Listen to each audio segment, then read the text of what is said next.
welcome to Money Making Sense, the show that talks about all things money, and we're doing our annual tax tips series. And this episode, I'm actually joined by Robert Cole. Welcome. Thank you. Now you're with CBIZ, right? Is that correct? You've got to remind me, you do this every year, but CBIZ, is that like the business of accountants, or the business of show, or what is that? Yes, exactly. CBIZ H&amp is our official name. CBIZ comes from Century Business Services. We've brought that down to be a little more concise with CBIZ. We're basically a tax and accounting provider, 10th largest firm in the U.S. Great. And I know the millennials just like CBIZ, so we're right. good with that. It's easy. All right. So I want to talk to you about, why do I actually need a certified public accountant? I mean, can I just fill out my own paperwork? Well, tax time can be very frustrating and difficult for many people, especially if you're self-employed or you own your own business or have other complicating factors, especially this year with the new tax law. Yeah. So, having a CPA with our extensive education and qualifications, licensing requirements, all those things add up to what you need in the tax time to understand the tax law and get your tax return done right, minimize your taxes. Yeah, I think this year too, with that new not only is it new tax laws, but isn't the form just a little bit different as well? The forms have changed. That's probably going to throw some people off. It's been throwing me off as I'm learning the forms. They've changed. The 1040 looks different, has different schedules to it. I mean, obviously the basic information is there, but it's different. And then there's the new tax rules. And we've, as CPAs, we're constantly learning and staying up to date on those rules and knowing how to apply them and help our clients minimize their taxes. So for somebody who's daring and thinks, well, I'm just going to try it on my own anyway, I want to see what this all looks like, what are some of the red flags that would go, no, you're going to have to get a certified public accountant? Well, there's a few trigger points. I would say, clearly if you're self-employed, you have your own business, rental properties or other kinds of things like that, you may try to do that yourself, but because the laws are changing all the time, it's really beneficial to find someone, a CPA, who knows the deductions, who knows the laws, the credits, and take advantage of all those kind of things.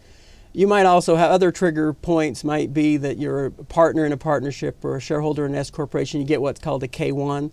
Those can be complicated.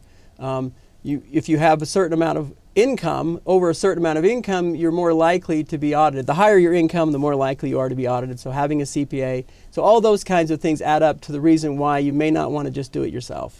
Okay, so what's that income level that I need to worry about? Well, I would say, for example, you take somebody that's, if you're over $200,000 in income, you would actually be 4 times as likely as somebody who's less than $100,000 as being audited. Oh. Okay, now clearly, a lot of us are not over the 200,000, but as it grows, you've got more and more likelihood. So the more complicated your tax situation, the more income you earn, the more likely you are to be on the IRS radar. Want to have somebody represent you. So I don't make anywhere close to the 200,000 mark, but I've invested in a lot of different areas. Is that something, because I have all these investments?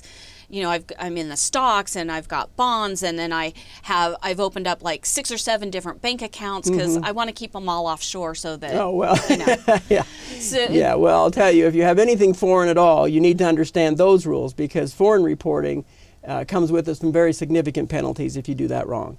So even if you don't make a lot of money in foreign investments, if you don't report your foreign earnings or foreign holdings, you could be in trouble. So knowing those rules is very important as well. So if I come to you, and because I have all these foreign holdings, and you make a mistake somewhere, I don't go to jail. Well, right. Yeah. Hopefully neither of us go to jail. Okay. We're going to understand if we receive a notice from the IRS, we're going to understand or analyze that notice and understand it and be able to represent you as CPAs before the IRS and get you the best result possible.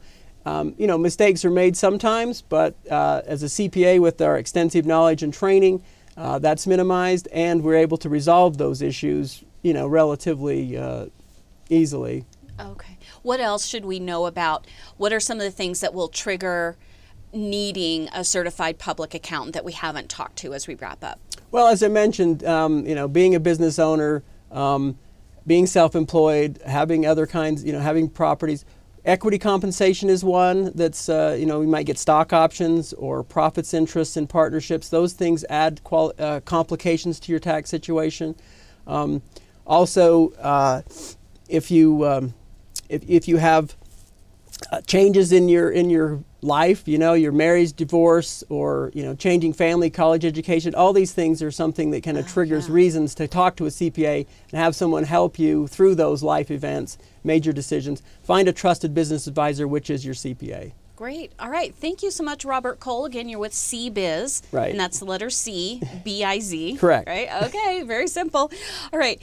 So go to uacpa.org to find a CPA that's right for you. Get the most out of your income tax preparation. I mean, come on. We all want the best refunds we can get if we're eligible for those. So that's uacpa.org. And listen to KSL News Radio for tax tips from the Utah Association of CPAs. Thanks for being a Money Making Sense listener. Follow your common sense onto social media. Money Making Sense on Facebook, Twitter, and Instagram.